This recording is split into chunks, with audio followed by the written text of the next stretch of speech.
Hi, students. There are two things that I want to cover with you in this.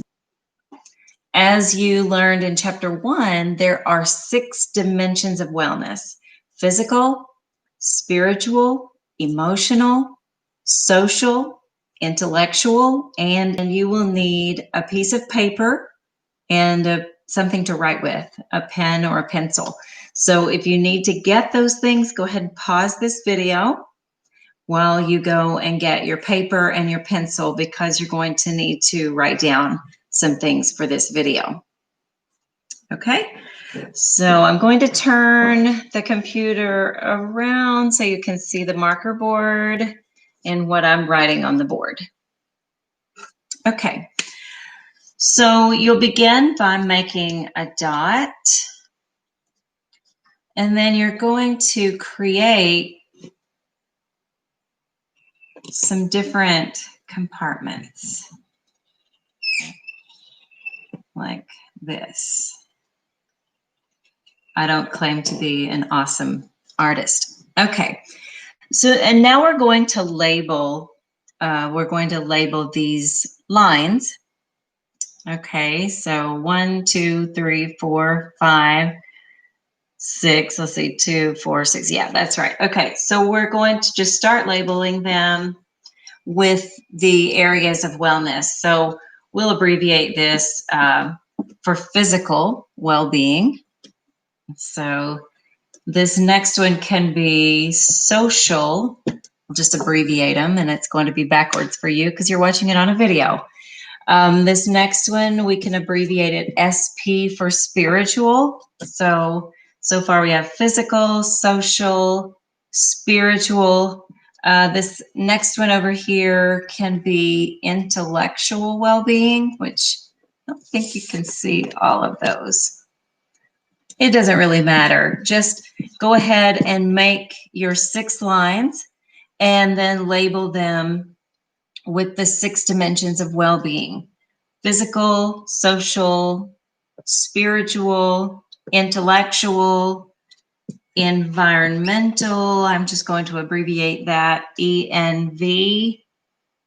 And what are we missing? Emotional. Well, I'll just put EM for emotional. Okay, so now that we have the six areas written down and we have our paper labeled with those 6 dimensions, now I want to talk to you about each one of those dimensions. Just quickly, let's think about, okay, what is physical well-being? Physical well-being is, do you feel well? Are you taking care of your body? Do you exercise 3 to 5 times a week? Do you eat at least 5 to 9 servings of fruits and vegetables every day? Do you eat whole grains? Do you get 7 to 9 hours of sleep every night? Those are some of the aspects of physical well-being. So I want you to give yourself a score for physical well-being. And you can kind of think, if we go back to our little diagram here, this line here represents physical well-being. You can kind of think of it as a scale. And our little dot in the middle here would be, I guess, a 0 or a 1. And then over here at the end would be like a 10. One being your physical well-being is terrible. It's a complete train wreck. You never take care of your physical body. And number 10 being you're awesome. You've totally arrived. You exercise at least 3 to 5 times a week. You eat healthy. You get enough sleep. Okay. So just if it's 1, you'd mark it way down here, 2, 3, 4, 5, and so on. So let's say you consider yourself maybe about a 5. It would go right there. Okay, I'm just going to do that as an example. Okay, let's move on. Social well-being is the next category. Let's talk about social well-being for a second. In the area of social well-being, are your relationships healthy? Do you very easily make relationships, and you're easily able to maintain those relationships? Are your relationships peaceful? Do they cause you a lot of stress? Another thing that goes into social well-being is being able to successfully set healthy social boundaries. For example, um, setting up healthy social boundaries helps people to respect you.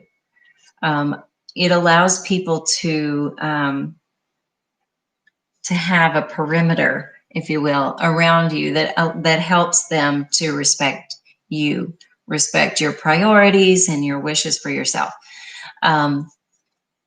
So if people are always shouting at you, for example, then probably you haven't set up healthy social boundaries. Because if people are shouting at you, you have the right to say no. You may lower your voice because you're not going to shout at me. That's a healthy social boundary. Okay, so I want you to give yourself a score on the board for social well-being.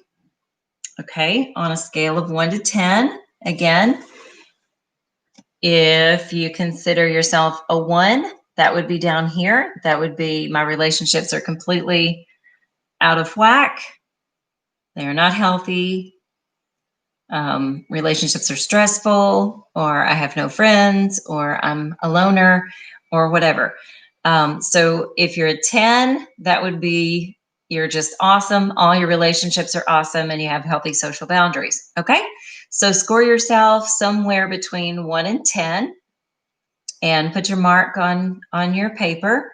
Let's say you might consider yourself a 7. Okay. That's just an example. All right, let's move on to spiritual well-being. Spiritual well-being is a little tricky because people don't necessarily have a good perspective of what it is. How can we measure if someone is spiritually well? We're not really sure how to measure whether someone's spiritually well, but we are pretty able to tell if they're not spiritually well. So when we are spiritually well, we have peace and joy and love. We're loving. So if we're not functioning or behaving in those ways, then perhaps we're not spiritually well.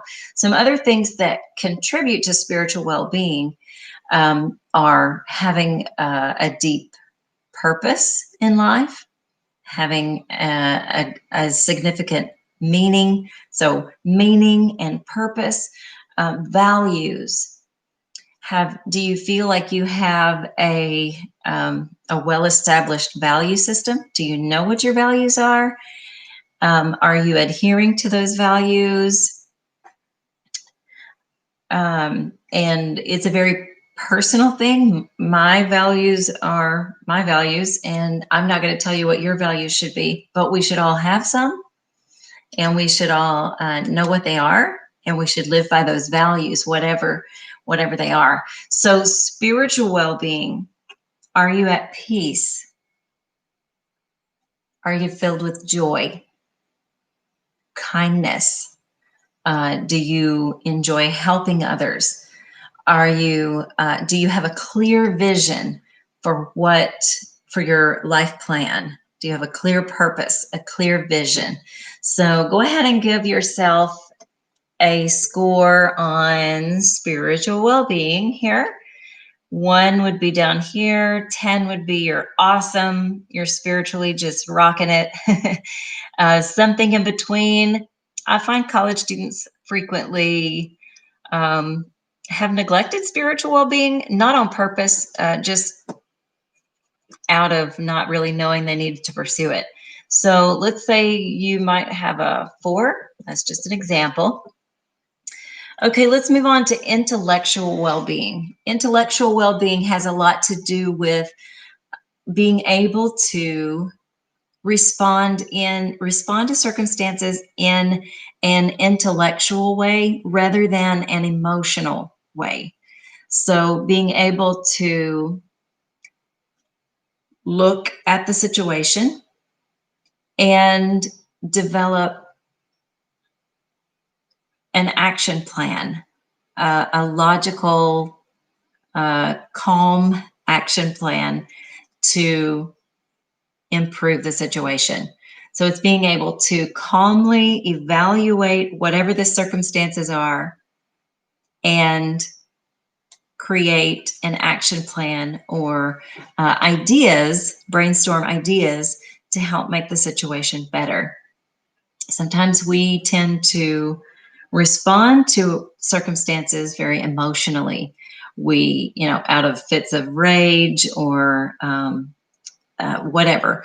So intellectual well-being is always it's being a lifelong learner, for one thing, wanting to know more, wanting to learn more, and being open to learning new things. It's also being able to approach things from a more intellectual standpoint, approach things in a more intellectual way instead of always responding in a very emotional way. Okay, so on your paper, score yourself for intellectual well-being. You can see down here, let's say maybe you are a lifelong learner and you're going to college, so maybe that's been a very high priority for you.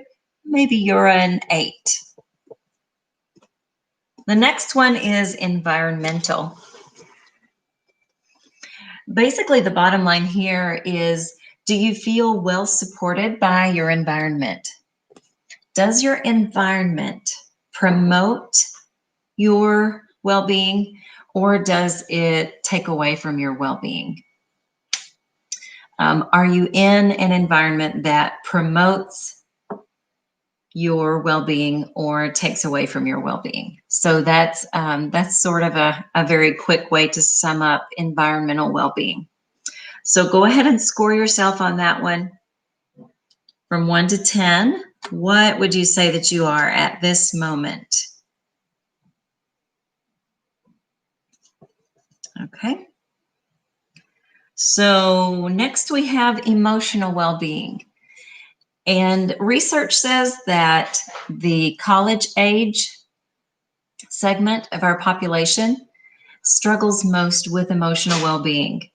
Depression and anxiety, these are big factors in the college age segment of our population. Sorry, I don't know why the lighting is doing that. But emotional well-being is characterized by resilience, being able to bounce back after difficult situations,